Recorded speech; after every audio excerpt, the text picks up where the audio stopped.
Tere! Mina olen Kairit Reimann ja ma olen Luua Metsanduskooli koolituskeskuse juht.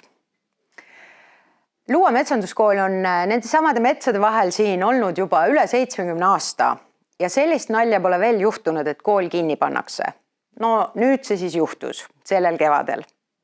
Kui me tagasi vaatame sellele perioodile, siis meie õpetajatega ja õpetajatena oleme rahul. Mis me hästi tegime, on see, et me jagasime kogu aeg infot. See lõpuks tundus juba nämmutamisena, aga me jagasime infot, et inimesed, nii töötajad, nii õpetajad kui ka õppijad ei tunneks ennast üksinda.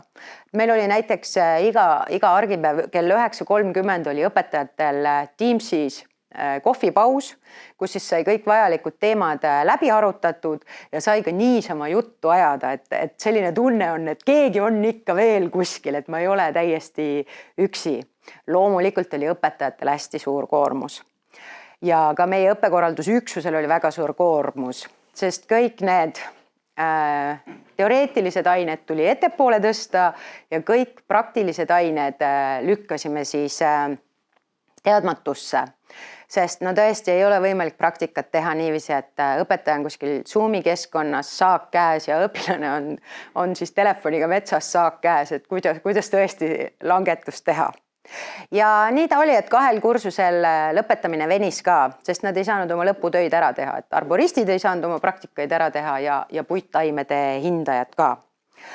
Aga meie tugevuseks on tegelikult see, oli siis kevadel ja on ka nüüd, sügisel, et meil on väga tegus haridustehnoloog, kes meid mitmekülgselt aitas nii õppijaid kui ka õpetajaid. Me kasutame pilvekeskkonda ja kõik olid nii-öelda connected, me olime connected omavahel.